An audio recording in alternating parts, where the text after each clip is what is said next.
Here are some visual cues that I feel we need to pay attention to in navigating the character and posing the joints. Notice that when I take the mouse and place it over the body of the character, whichever area that the mouse hovers over, there is a white little highlight.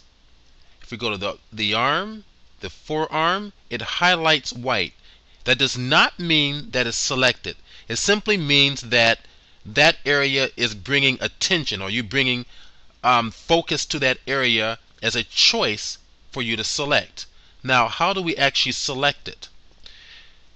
Let's get in close. I'm going to hold my Command or Control space bar. Let's zoom in close. Space bar, bring it down.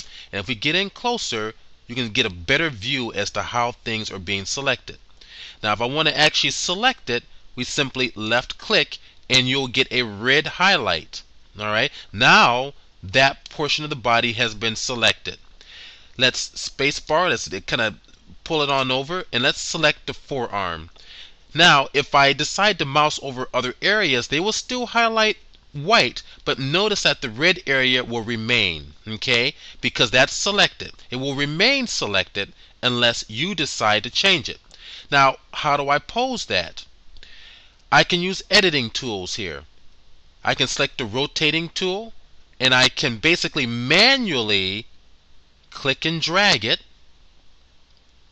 or I can select my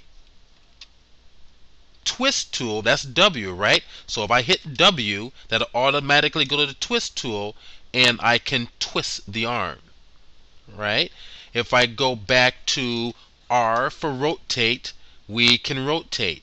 All right. Now, what is some, maybe a more effective way or a more convenient way of posing our object? Let's go ahead and pull this back. Let's bring it back just a little bit and pan it over. Right down here, I'm going to go ahead and select my forearm once again. On the right hand side, we have our parameters. We haven't talked about these yet.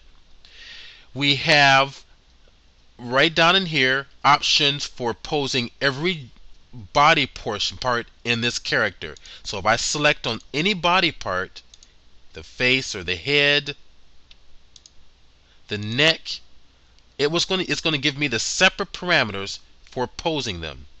Let's try the head. I'm going to select it. Well, what options do we have for the head in terms of posing? I'm not going to talk about the scaling just yet, but let's just take a look at the posing options. And how do we know they're posing options? Because they're in yellow. Your scaling options are in green. So if I want to twist the neck, or twist the head, I can either select W or select the icon here and twist it. Okay. I'm kind of going to extreme, but it gives you an idea how the program is working. Or I can go right down here under my parameters and say twist using my wheel. I can go side to side. Let's see what side to side does. Moving the head side to side. Or I can bend, giving your head a nod. Okay, so any body part can be dealt this way. If I select, and as I select it, automatically right up in here is giving you the actual body part that's selected.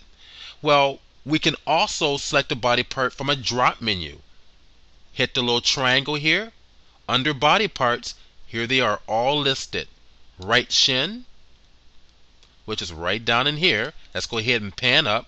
The right shin is selected. In fact, let's zoom out just a little bit. It's easier for you to see. And let's go to another body part. And how about the right collar? There. That's highlighted. Here we are. Let's bring this on down. That's highlighted red. And for the options for the right collar, that's how about move front and back. Up and down for shrugging maybe. And of course, we have some twist in there as well. Okay, so alright, so as once again, as we mouse over, we have the white highlight, and as we click on each of these, they're red. And to reiterate, We can also have our rotation tools or our twist tools, or basically a navigational tools for twisting or bending any body part. Now, quickly, if we bring our attention back up here to the top right hand corner, right below our navigational tools, we have our resizing tool, or scale, or taper, and chain break is basically for your bones. We're not going to talk about that just yet. That's really much more for animation. And this DVD is not going to deal with animation. We're going to deal with that in DVD number 3 in Poser 8. So if I select it and scale, let's just select the head, and let's pan this on down, and if I click and hold my mouse, I can scale it. So if I move it right to left, my mouse, I can scale my head on the x-axis, right? If I move it up or down, click and hold my mouse, moving it up and down, I'm scaling it on the y-axis. If I move it, there we go, if I move it kind of diagonally, it's scaling it in both the x and the y-axis and the z-axis equally. Alright? Or we can come down here and click scale to make one complete resize, or let's kind of scroll the scroll bar here, scale to the x direction, or scale to the y direction, or scale to the z direction. So these parameters can be associated with any body part. In fact, let's go to the hand, and once again the hand camera is selected, so the hand camera is now rotating around the hand. We select it and we can scale it. Okay, it's also giving a little bit of an effect to the forearm, but you're getting the idea of how each body part can be selected and individually manipulated. Alright, let's go ahead and bring everything back and rotate it. In fact, let's go ahead and restore. Alright, edit, restore, restore all, and look, alright, right hand camera is selected. Here's another way to quickly select a different camera. Right click right up here on the word right hand camera, camera view, and you can select any of your cameras right away. It's much quicker, and now we're back to our main camera.